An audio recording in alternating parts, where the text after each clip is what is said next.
చిరంజీవి గారు నాగార్జున గారు అంటే బాగా ఇష్టం. నాగార్జున గారు బాగా స్టైలిష్గా ఉంటారు స్క్రీన్ మీద. చిరంజీవి గారి ఫ్యాన్ని అసలు ఇప్పటికీ నాకు ఇప్పుడు చూడండి గూజ్ బంప్స్ వస్తున్నాయి అన్నయ్యని గుర్తు చేసుకుంటే. So it's like that. నేను స్టోరీ వినకుండా ఓకే చెప్పింది అన్నయ్య సినిమా అండ్ ఓజీ సినిమా. ఇద్దరు మీరు కాంబినేషన్ కదా. రాజారాం సార్, నీ బ్రదర్స్ నిజంగా జంప్స్ అయ్యా. తర్వాత రవితేజ గ్రాఫ్ భలే పెరిగింది.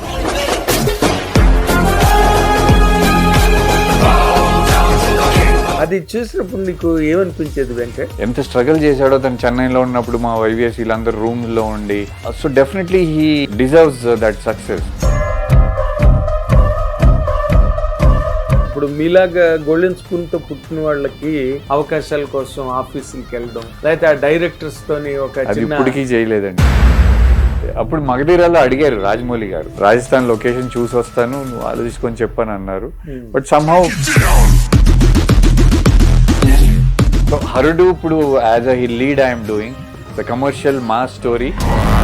ఎంత పెద్ద చాపైనా ఏదో ఒక రోజు వల్లో చిక్కాల్సిందే. I'm sure when you see the movie మీరు అంటారు వెంకట్ నేను అనుకోలేదు నువ్వు ఇట్లా చేయగలుగుతావు. మంచి వాళ్ళకి అతను ఒక డీసీపీ శంకర్, ఎక్స్ట్రాల్ చేసే వాళ్ళకి ఎన్కౌంటర్ శంకర్. లైక్ కావాలని చెప్పి నువ్వు బాగోవు, నీ బొంద నువ్వేం హీరో కావాలని.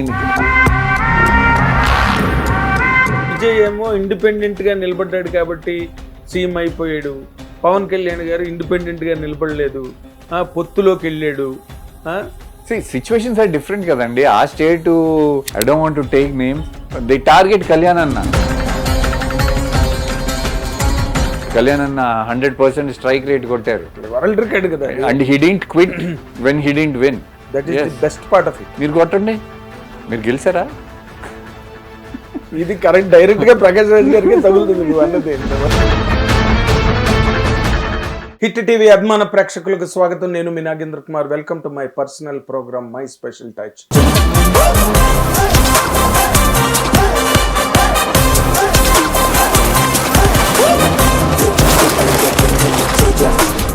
ఇప్పుడు మనతో పాటు స్టూడియోలో ఉన్న గెస్ట్ కూడా నిజంగా ఒక రకంగా చెప్పాలంటే చాలా స్పెషల్ గెస్ట్. ఎందుకంటే తన కెరీరు, తన ట్రాజెక్టరీ, తన గ్రాఫు చాలా స్పెషల్ అన్నమాట నిజంగా చెప్పాలంటే. నాగార్జున గారు బ్యానర్ మీద సీతారాముల కళ్యాణం చూస్తుండారండి సినిమాతో ఎంట్రన్స్, తర్వాత మెగాస్టార్ చిరంజీవి గారితో అన్నయ్య సినిమా, రకరకాల సినిమాలు, రకరకాల క్యారెక్టర్స్. మొన్న కూడా ఓజీలో పవర్ స్టార్ పవన్ కళ్యాణ్ గారి సినిమాలో ఒక మంచి క్యారెక్టర్ చేసి ఇప్పుడు రేపు 15వ తారీఖున తను హీరోగా ప్రొటగనిస్ట్గా చేసిన హరుడు సినిమా తెలుగు ప్రేక్షకులకు ముందుకు రాబోతుంది. దానిలో పోలీస్ కాప్ క్యారెక్టర్ చేసి చాలా పవర్ఫుల్గా ఉన్నాయి ట్రైలర్స్, దానికి సంబంధించిన విజువల్ కంటెంట్ అంతా కూడా మంచి బడ్జ్ ఉన్నది ట్రేడ్లో, ఇండస్ట్రీలో ఆ సినిమా మీద. అండ్ ఆ సినిమాకి సంబంధించిన విశేషాలు తెలుసుకుంటూ తన కెరీర్కి సంబంధించిన విశేషాలు కూడా తెలుసుకున్నాం. మీ అందరి తరఫున ఆయన పేరే వెంకట్, హీరో వెంకట్, ఇప్పుడు ప్రజెంట్ మనతో పాటు స్టూడియోలో ఉన్నారు. వెల్కమ్. నమస్తే అండి, బాగున్నారా? బాగున్నాను Venkat. Very happy to see you. మీరు చాలా సీనియర్ జర్నలిస్ట్. నా కెరీర్ నేను ఇండస్ట్రీకి వచ్చినప్పటి నుంచి you are there. And I was there even beginning. మీ నాన్నగారు మీ అంతా మెడ్రాస్ లో ఫ్రెండ్స్. అవును, గాంధీ టెక్స్ అప్పటి నుంచి, సరితా సారీస్ అడ్వర్టైజింగ్ ఏజెన్సీ అప్పటి నుంచి. అవును అవునండి. ఫాదర్ మాకు బాగా చాలా అత్యంత ఆత్మీయుడు. అవునండి. ఆయనకున్న డిగ్నిటీ, ఆయనకున్న ఆ గుడ్నెస్, ఆయనకుండే ఆ కల్చర్, మేనర్స్ అన్ని నీలో ఉన్నాయి. Thank you sir. మీ నాన్నగారు నీకు ఏం ఆస్తులు ఇచ్చారో, ఏమి ప్రాపర్టీస్ ఇచ్చారో నాకు తెలియదు కానీ, బట్ ఇదంతా నీకు ఆయన దగ్గర నుంచి సంక్రమించిన గొప్ప ఆస్తి. అవునండి కదా. అండ్ ఈవెన్ అడ్వర్టైజింగ్ మీకు తెలుసు కదా, అప్పుడు he was the pioneer. In fact అంటే ఇప్పుడు చేసే ఈ ప్రమోషనల్ యాక్టివిటీలు అవన్నీ ఆయన అప్పుడు చేశారు. ప్రైవేట్ చార్టెడ్ ఫ్లైట్ లో విజయశాంతి గారిని ఇట్లా ఓపెనింగ్స్ తీసుకురావడం అవన్నీ అప్పుడు నాకు గుర్తున్నాయి. అవును కదా. చందన బ్రదర్స్ 1 స్టోర్ నుంచి స్టార్ట్ చేసే అడ్వర్టైజింగ్ క్యాంపెయినింగ్ మొత్తం ఫాదరే చేసింది కదా. అవును. Gandhi tex, Saritha saris. So nice. నిజం అంటే నాకు విచిత్రం అనిపించేది ఏంటంటే హీరో సన్ హీరో అవడం, డైరెక్టర్ సన్ డైరెక్టర్ అవడం, లేకపోతే డైరెక్టర్ సన్ హీరో అవడం, ఇలాంటివేవో ప్రొడ్యూసర్ సన్ హీరో అవడం, లేకపోతే ఇలాంటివేవో జరుగుతుంటాయి. మీది కంప్లీట్గా entirely different segment of business ఎస్ కదా. దానిలోని నువ్వు ఎస్కవేట్ చేయకుండా సినిమాల్లోకి రావడం అన్నది నాకు అదే కాదు, నేను పెరిగిందంతా బాంబేలో, నేను పుట్టింది Vijayawada, but completely childhood, school, college, everything Bombay.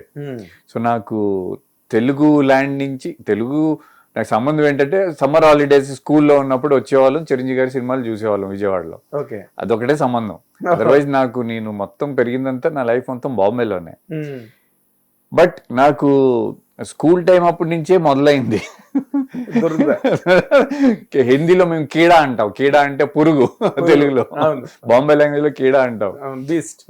So అప్పుడే నేను అప్పుడు చిన్న పాకెట్ కోమ్ పెట్టుకునే వాళ్ళం స్కూల్లోనే, ఇట్లా వెనక్కి జుట్టు దూకుంటే పీటీ టీచర్ ఒకటి ఇచ్చింది కూడా, హీరో అనుకుంటావు నువ్వు అని. సో అలా దెన్ కాలేజ్కి వచ్చేసరికి బాంబేలో ఇంటర్ కాలేజ్ కాంపిటీషన్స్ జరిగాయి, కాలేజ్ లెవెల్. సో దాంట్లో నేను మోడల్ గా పర్సనాలిటీ కాంటెస్ట్ అన్ని గెలిచేవాడిని. ఐ థింక్ మనం బాగానే ఉంటాం అనుకుంటా, జనాలు మమ్మల్ని అప్రిషియేట్ చేస్తున్నారు. సో అట్లా I always wanted to become an actor అండి. ఇట్స్ అండ్ నా లక్, నా అదృష్టం పైన దేవుడు ఇచ్చినది ఒక వరం అనుకోండి. నన్ను వైవిఎస్ గారు స్పాట్ చేయటం, అండ్ అంత పెద్ద బ్యానర్, ఒక సూపర్ స్టార్ నాగార్జున గారు నన్ను ఇంట్రడ్యూస్ చేయటం, అవన్నీ అయిన తర్వాత ఆ సినిమా హిట్ అవ్వటం, అది మేజర్ పాయింట్.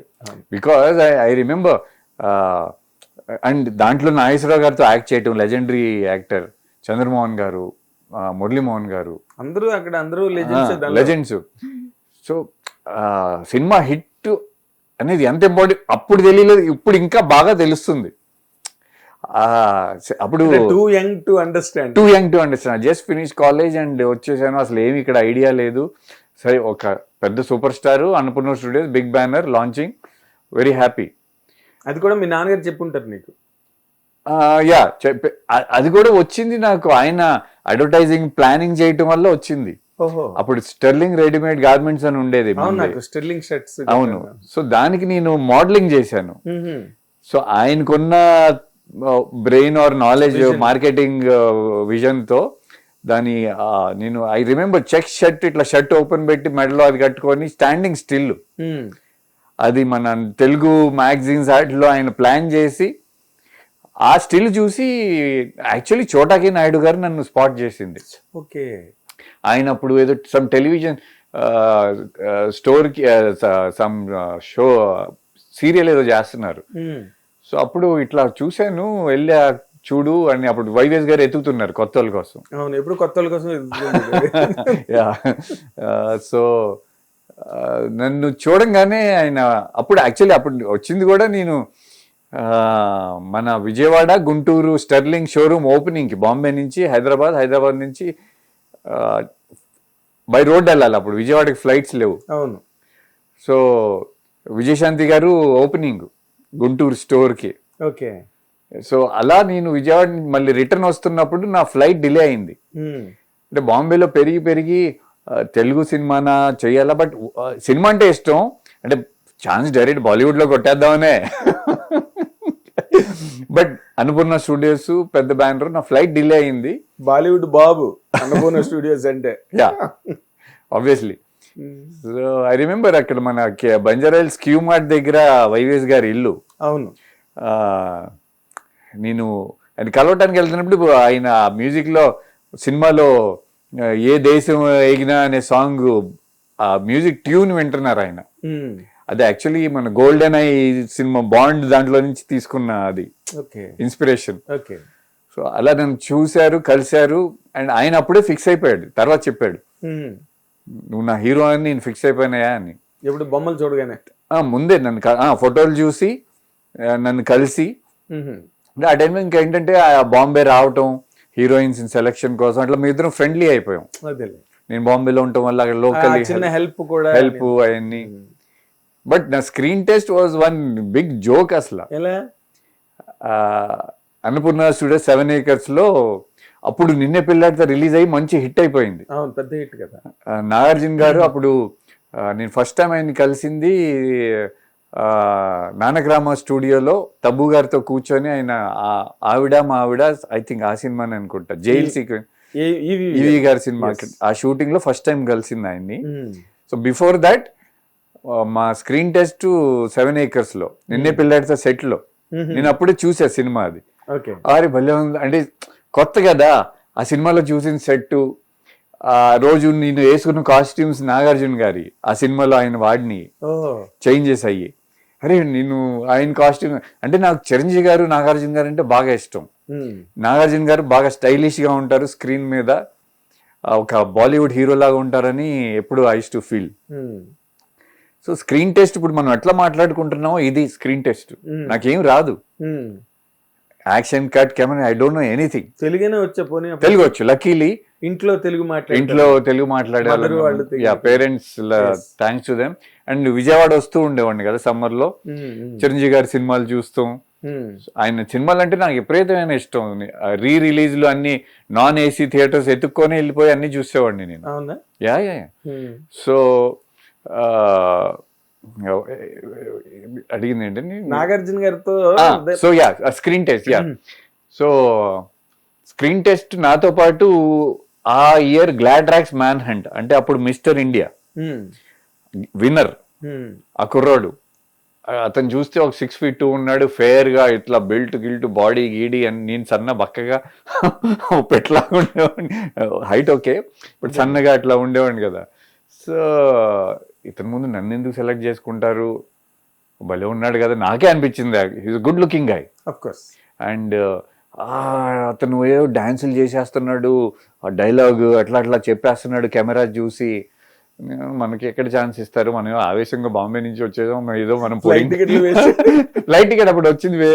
అప్పుడు మళ్ళీ స్క్రీన్ టెస్ట్ కి వచ్చా, స్పెషల్ గా వచ్చాను నేను. అదే ఇంకొక అమ్మాయి కూడా అప్పుడు ఆమె తర్వాత I think she very famous, Aditi Govitrikar also తమ్ముడులో చేసింది. She was screen tested for that film. Okay. Then Gautami Gadgil అనే అమ్మాయి తర్వాత టెలివిజన్ లో బాగా సక్సెస్ అయింది, Ram Kapoor's wife. Okay. Bollywood actor, television లో బాగా ఫేమస్ వాళ్ళు. ఆ అమ్మాయి కూడా అప్పుడు స్క్రీన్ టెస్ట్ చేశారు. సో ఐ వాజ్ లైక్ నన్ను ఎందుకు తీసుకుంటారు అతని ముందు. బట్ ఈవినింగ్ ఆ టేప్ చూసిన తర్వాత ఆడిషన్ కాదు ఇంటర్వ్యూ, నాది ఇంటర్వ్యూ. మా వైవిఎస్ నన్ను ఏంటి నీకు ఎందుకు ఇష్టం సినిమాలు అంటే అట్లా క్వశ్చన్స్ అడగటం, నేను రిప్లై అవ్వటం, ఇది నా స్క్రీన్ టెస్ట్. నాగార్జున గారు టేప్ చూసి మనోడిని ఫైనల్ చేసేయండి అని ఈవినింగ్ ఓకే చెప్పేశారు. మార్నింగ్ డే అంతా స్క్రీన్ టెస్ట్, ఈవినింగ్ అవ్వగానే ఆయన చూపించారు. నేను రిటర్న్ వెళ్లే ముందు I was confirmed hero. YVS phone చేసి చెప్పాడా? నాగార్జున గారు ఓకే చెప్పేశారా నీకని. So then the journey started. Nagarjuna garu ఏమైనా మాట్లాడారా అయిన తర్వాత షూటింగ్ స్టార్ట్ అయ్యే ముందు? అదే నేను ఫస్ట్ టైం కలిసింది నానగ్రామగూడ స్టూడియోలో. ఆయన షూటింగ్ చేస్తున్నారు జైల్ సీక్వెన్స్ సంథింగ్, జైల్ బయట. అంటే అప్పుడే నేను I think that was my first entry in to a studio maybe. Okay. First time ఒక స్టూడియోలోకి ఎంటర్ అవటం, నానగ్రామగూడ స్టూడియో.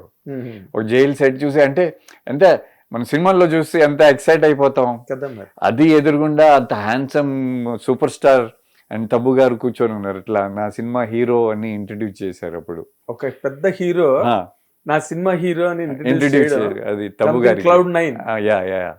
అండ్ తీసుకెళ్లే ముందు మా చౌదరి మంచి బట్టలు వేసుకో ఆయనకి వెళ్ళడానికి వెళ్తున్నావు. నన్ను హీరోయిన్ కాదు, మీదే బట్టల వ్యాపారం.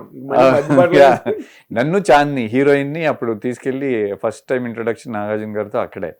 And such a wonderful experience working studio. అప్పుడు సురేంద్ర గారు he was taking care of the project, Supriya గారి ఫాదర్. యా, అంటే అసలు ఎంత కంఫర్ట్ అంటే నేను హీరోయిన్ కొత్త, మన ఫిల్మ్ నగర్లో గెస్ట్ హౌస్లో మాకు ట్రైనింగ్ ఇప్పించేవాళ్ళు, ఫైట్స్, డాన్స్ ఇవన్నీ.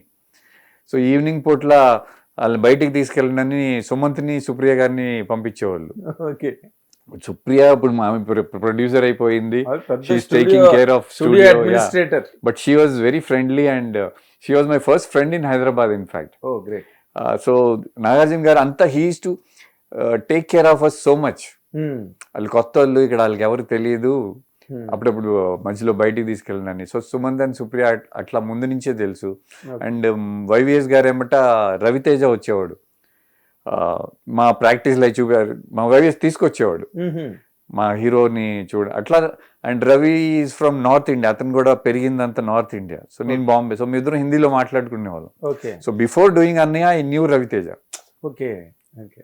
సో అలా అది ఒక wonderful journey. And release previous night స్టూడియోలో షో పడితే అదే ఆడిద్దేమన్నా చూద్దాం అన్నట్టుగా. It wasn't encouraging, not at all encouraging. ఇది